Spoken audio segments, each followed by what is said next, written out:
Now, let's talk pre-approval. So, one of the challenges that we come into in a lot of these is a pre-approval. So, you need to understand one thing, especially when we're getting into some of these type B properties or those vacation properties. The pre-approval is a big step, but we also are going to have that property is going to dictate a lot of what we can run on it. So when you go into the bank and you get a pre-approval there, and like I said, I spent 17 years there. I know what they do. They're going to run some numbers. So you give them some information. They're going to run a rough estimate on what you can or can't afford. It's not submitted to a lender. We're not verifying any credit bureaus. We're not going through any in-depth details. What we do is we're going to make sure that you're absolutely pre-approved. And what I'm going to say here is documents matter. The most important thing is going to be all of your documentation that you provide. And we're going to give you an accurate reading on what that max purchase price is.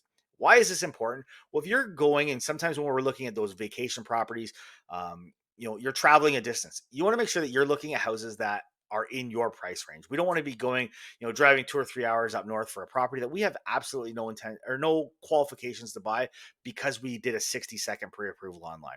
It's really important that once we get this done, that we get you pre-approved. So, what's the process? Let's walk through exactly what this process is going to look for you. So, we have an online application. Very, very simple. We'll put a link in the notes below that shows you how to walk through that application. Um, Really, really easy. You're going to submit documents. So we have a secure portal on that application system where you can submit all those documents. If it's a little bit challenging for you, some people would rather email them. You can email those documents in as well. Once we get those, we're going to those documents. We're going to review your credit history. We're going to give you a full pre-approval back. We're going to run those calculations, get you the numbers, and do a full budget for you. So you're going to see exactly what your costs are going to be, what your monthly costs are going to be, what your closing costs are going to be, exactly how much money you need to have to close this property. Then we'll do a strategy call. We'll set it up. We'll work with your realtor that you're already partnered with, and we'll find you that sweet spot of what that property needs to look like for you to purchase for that investment. Now, when it comes to types of documents that are required, everything's a little bit different. This is a little bit of a cheat sheet. So, if you're on salary, we're really generally looking for T4, pay stub, letter of employment.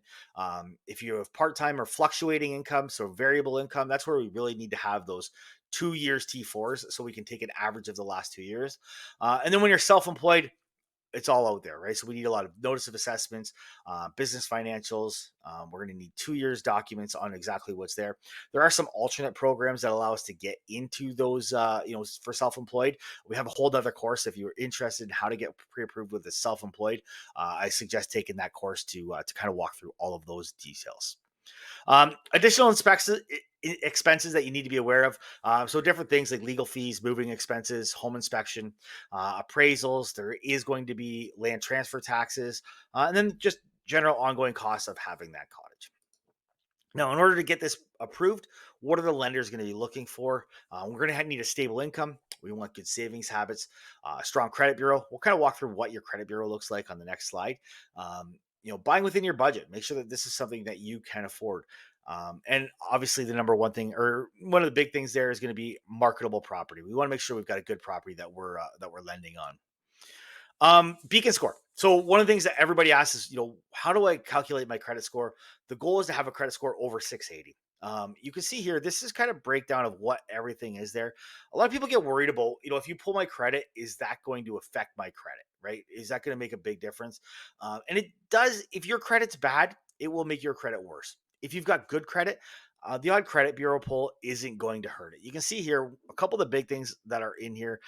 Makes up about 65%. Is going to be payment history and use versus available. So we want to make sure that we're below 50% of our usage. If you've got a line of credit that's got $10,000 on it, we want to try and stay under $5,000. That's one of the biggest keys in terms of utilization. Now, determining your max purchase price, because we are in an insured program, we're going to be at maximum 39% GDS and 44% TDS. So, what that means is no more than 39% of your monthly income can go towards your housing costs. Now, when it comes to TDS, so that includes all of your costs, your car loans, your lines of credit, different things that are along those lines. We can't have more than 44% of that income going towards that TDS. Now, how can we increase your purchasing power? We can get a down payment, adding a co-signer to the application, or a co-applicant. A lot of these scenarios where we're buying that vacation property, we're buying with friends, or maybe we're buying with family. It's a property you're not going to use all the time, but maybe bringing two families in, buying it with your parents is always a great solution. So you have increases that purchasing price and helps take care of some of those bills. Purchase Plus Improvements, another program that a lot of clients like to look at. So if you're buying that investment or sorry, that vacation property and it needs some improvements, there are programs out there. We're not going to go in details on this one, but there are programs in there where you can roll in the cost of those renovations right into your mortgage.